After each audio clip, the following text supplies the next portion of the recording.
4절 말씀 함께 봉독하겠습니다.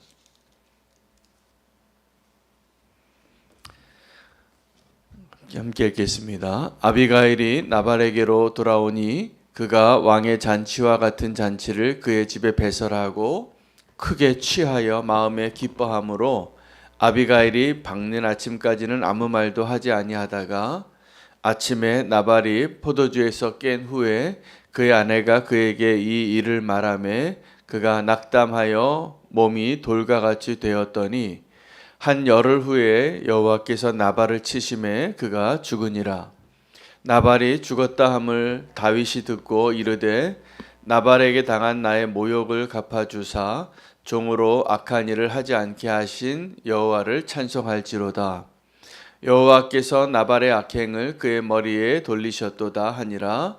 다윗이 아비가일을 자기 아내로 삼으려고 사람을 보내어 그에게 말하게 하매 다윗이 전령들이 갈멜에 가서 아비가일에게 이르러 그에게 말하여 이르되 다윗이 당신을 아내로 삼고자 하여 우리를 당신께 보내더이다 하니 아비가일이 일어나 몸을 굽혀 얼굴을 땅에 대고 이르되 내 주의 여종은 내 주의 전령들의 발 씻길 종이니이다 하고 아비가일이 급히 일어나 나귀를 타고 그를 뒤따르는 처녀 5과 함께 다윗의 전령들을 따라가서 다윗의 아내가 되니라.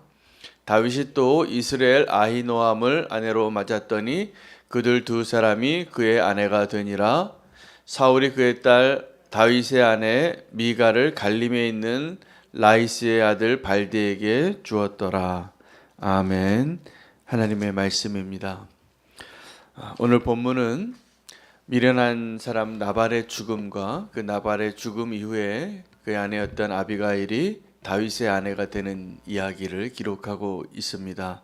오늘 이 본문에서도 우리가 오늘 또 주목해야 될 사람이 아비가일입니다.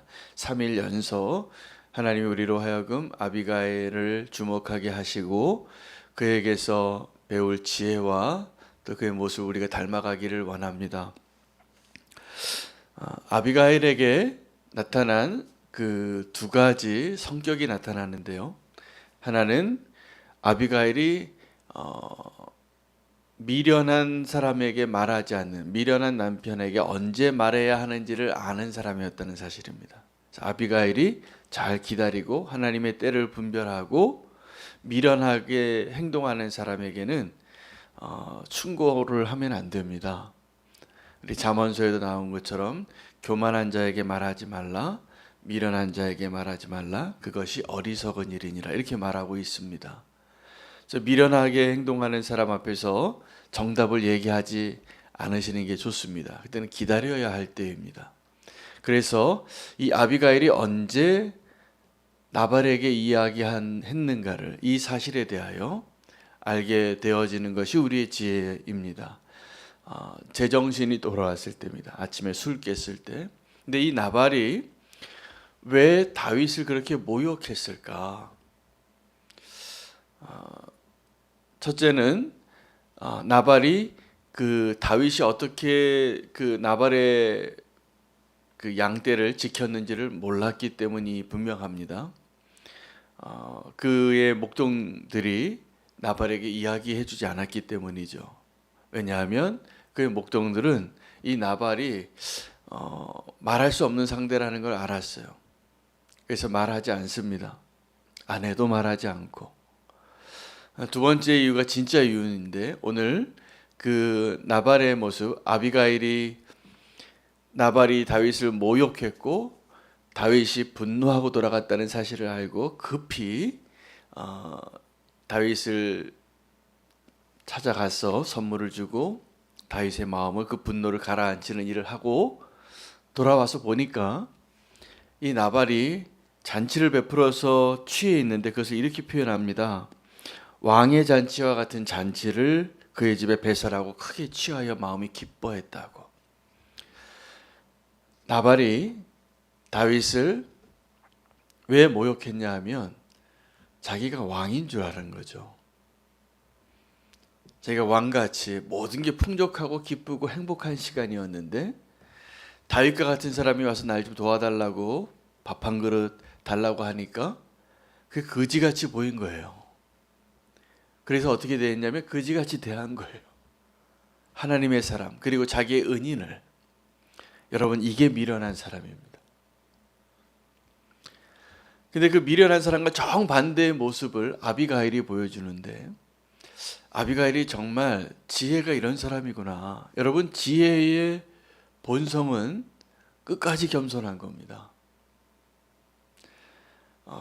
이 아비가일이 나발이 죽었다는 이야기를 듣고 다윗이 사람을 보내요. 다윗이 종을 보냈는데 아비가일이 어떻게 행동하는지 아십니까? 이 다윗의 종에게 다윗에게 대하듯이 대해요. 그래서 그 말에서 내려와서 그 다윗의 종의 발 앞에, 다윗의 종의 발 앞에 엎드려서 뭐라고 얘기했냐면 나는 그럴 자격이 없는 자라고, 다윗의 종의 발을 씻길 자라고, 나는 다윗의 종의 종이다라고 말하는 모습을 보여줘요. 그런데 여러분 생각해 보십시오. 아비가일이 누구입니까? 사모님이에요. 큰 회사 사장님, 사모님이에요. 이 아비가일이 다윗에게 시집갈 때 이 모습을 보니까 자기 시종 여자 종을 5명 데리고 가요. 그 아비가일이 원래 말에 앉아 있는 여자예요. 그래서 고급 승용차 타고 사모님이라고 불려야 할 마땅한 사람이에요. 근데 어떻게 행동하냐면 다윗의 종의 발을 씻기는 자라고 말하고 그렇게 행동해요. 그의 발 앞에 엎드려요. 다윗의 발에도 아니에요. 근데 여러분 이것이 얼마나 놀라운 지혜냐 하면 다윗을 향한 그리고 다윗의 하나님을 향한 그의 마음이 배어 있는 것이죠. 여러분 우리 같으면 어떻게 했겠습니까? 다윗의 종에게는 사모님 같이 내가 행동하고 다윗에게 가서는 내가 무릎 꿇고 싶은 마음이 있을지도 모르겠어요. 정말 하나님의 사람이니까.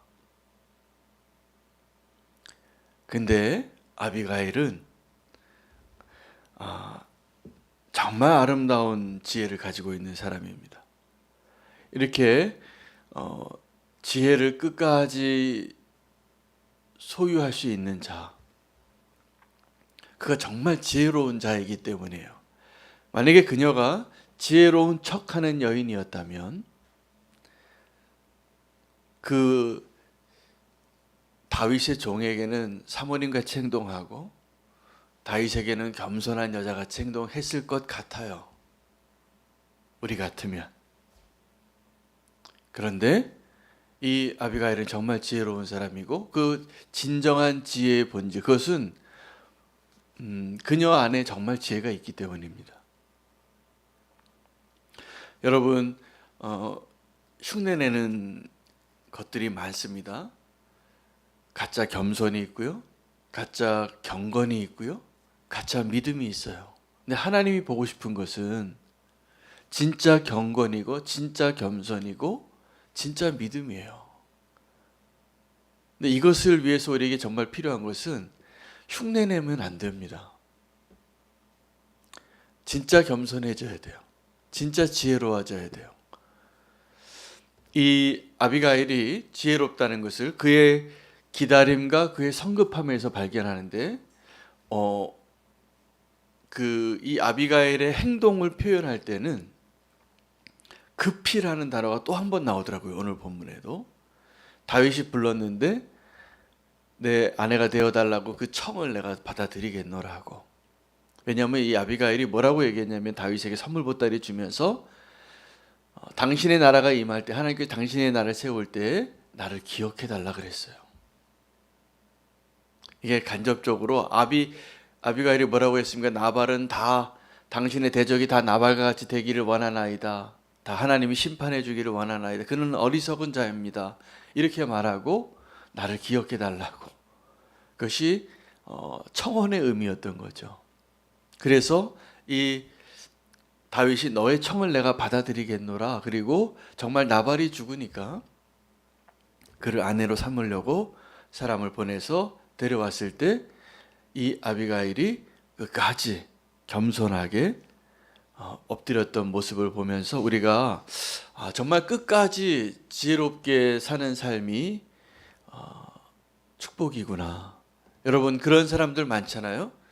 처음에는 겸손하게 시작했다가 교만하게 끝나는 사람, 성령으로 시작했다가 육체로 끝나는 사람들, 하나님의 은혜로 시작했다가 나의 교만으로 끝나는 사람들. 가장 대표적인 사람이 사울입니다. 사울이 하나님의 기름 부음을 받고 그가 왕이 되었을 때 겸손했어요. 자기 자신을 드러내려 하지 않고 하나님과 이스라엘 백성의 마음에 다 합한 자의 모습이었는데, 그가 뭐에 실패했냐면 끝까지 가는 거에 실패한 겁니다. 여러분, 우리의 믿음의 여정도 제가 생각해 보니까 예수님과 동행하는 것이 왜 그렇게 중요할까?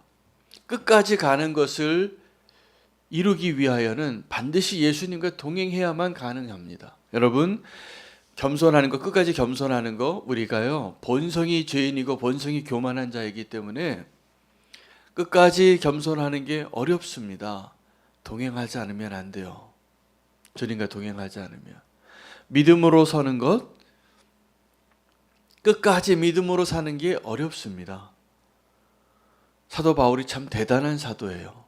그는 그 표대를 향하여 마지막까지 끝까지 믿음을 버리지 않고 내가 이 경주를 하겠다고, 상을 얻는 달리기 경주하는 자와 같이. 여러분, 그런 그 영상들 가끔 보실 겁니다. 어떤 사람이 800m 경주를 하는데 1등으로 계속 달리고 있었어요. 근데 자기가 1등하고 2등하고 차이가 너무나 격차가 뛰어나는 것을 알았기 때문에 마지막에 폼 잡고 속도도 늦추고 멋있게 이렇게 하는데 2등이 막 달려온 거예요. 그래서 결국은 누가 이겨요? 2등이 그 피날레를 장식하는 거예요. 우리가 앞선다고 그것을 끝까지 믿음으로 경주하지 않으면 그 상을 잃어버리는 거예요. 여러분, 사랑하는 것도 마찬가지입니다. 처음에 사랑으로 막 뜨겁게 사랑하는데 실망해요. 그 내가 사랑하는 것만큼 이 사람이 날 사랑하고 나를 존대해 주는 것 같지 않고 별로 고마워하는 것 같지도 않아요. 그럼 우리는 어떻게 합니까? 더 실망해요. 그 사람에게 대해서 더 낙심해요. 더 얼굴 보고 싶지 않은 자가 되어져요. 예수님의 사랑을 우리가 배워야 됩니다. 끝까지 사랑하는 것. 요한복음 17장에 예수님이 대제사장의 기도를 드리실 때 이렇게 말씀하셨어요. 그 제자들을 사랑하되 끝까지 사랑하니라. 그 끝까지 사랑하는 거에는 예수님이 죽으시기 전까지 끝까지 사랑하는 것도 그 의미도 있지만, 끝까지 사랑하는 것에는 이 제자들이 나를 배반할 것을 아시고도 사랑하는 거예요. 여러분, 주님이 우리를 지금 사랑한다고 말씀하실 때 그 사랑은 어떤 것이냐면, 우리가 주님을 향하여 주님, 내가 주님을 위하여 끝까지 배신하지 않겠습니다. 끝까지 주님을 사랑하고 다른 사람 다 배신해도 나는 아닙니다 라고 말하는 그 모습 때문에 그 모습으로 사랑하는 게 아니라, 우리가 다 배신할 걸 아세요. 하나님이, 주님이 우리가 그 길을 끝까지 가지 못할 걸 아시는데도 사랑하시는 거예요. 그 베드로를 향한 예수님의 그 사랑. 베드로는요, 지금 자기가 실패하지 않을 거라고 확신하는 사람이에요. 다른 사람은 다 부인해도 자기는 배신하지 않겠다고. 근데 예수님은 그 베드로가 부인할 것도 아시고 이렇게 말씀하시는 거예요. 배신도 하기 전에 내가 너를 위해서 기도했으니 너는 돌이킨 후에 다른 사람들을 잘 인도하는 사람이 되라. 오늘 그 예수님의 사랑이 저와 여러분의 그 마음을 새롭게 하는 유일한 소망인 것을, 오늘 그것을 붙잡고 기도할 수 있게 되기를 원합니다. 아비가일이 끝까지 지혜롭게, 끝까지 겸손하게, 끝까지 아름다운 지혜를 가진 여인으로 오늘 우리에게 보여주고 있습니다. 오늘 본문의 마지막에는 그래서 이 아비가일이 얼마나 아름다운 자인가, 다윗의 마음에 이 아비가일이 얼마나 위로가 됐는가를 설명해 주면서 마지막에 다윗의 아내 3명을 소개합니다. 첫 번째가 다윗이 이 아비가일을 정식으로 아내를 삼았고 또 아내를 삼았는데 이스라엘의 아내, 이스라엘 사람 아히노암이라는 아내를 삼습니다. 43절입니다. 그 아히노암의 아들이 암논이에요. 나중에 그 다말과 그 불행한 일을 시작했던 그 아들. 그리고 두 번째 아내이고, 그러나 정말 다윗에게 있어서 진짜 첫사랑이 누구냐 하면 미갈입니다. 사울의 딸 중에 사울이 다윗 죽이려고 첫 번째 딸 메랍 준다고 했습니다. 근데 메랍은 다른 남자한테 갔어요. 아예 줄 생각도 없었던 거죠, 사울이. 근데 정말로 아내로 줬던 다윗의 진짜 첫 번째 아내는 미갈이에요. 근데 다윗과 사울이 서로 이렇게 원수같이 쫓기고 있을 때 다윗이 사울의 집을 떠나니까 사울이 그 미갈을 누구에게 줬냐면 발디에게 줍니다. 라이스의 아들 발디에게 줘서 딴 남자의 아내가 됐는데, 나중에 다윗이 자기가 자기의 나라를 굳건히 세운 다음에 이 미갈을 찾아와요. 그래서 이 발디가 끝까지 보내주기 싫어서 그렇게 쫓아왔다라는 이 비극적인 러브 스토리를 기록하고 있는 거예요. 근데 이 다윗의 마음에 하나님께서 다윗의 인간적인 마음의 첫사랑은 누구냐면 미갈인데, 하나님이 다윗에게 선물로 준 아내는 아비가일이에요. 그 아비가일을 선물로 주셨다는 거예요. 다윗을 위하여. 정말 다윗에게 아름다운 지혜를 가진 여인. 오늘도 주인공이 아비가일입니다. 아비가일이 끝까지 지혜롭게 행동하는 것을 보면서 하나님이 그 지혜로운 여인을 다윗에게 선물로 주셨구나. 제가 어제도 다윗의 아내 아비가일의 이야기를 쓰면서 제 영성일기에 하나님 저에게도 아비가일을 주셔서 감사합니다 그랬더니 다른 목사님들이 저에게 댓글을 다셨어요. 여기도 아비가일이 있다고. 거기만 있는 줄 알지 말라고 이렇게 저에게 이렇게 댓글을 다셨더라고요. 여러분, 아비가일이 되시기 바랍니다. 근데 우리는 지금도 누군가에게 아비가일과 같은 축복의 사람이 될 수 있는 기회가 주어진 거죠.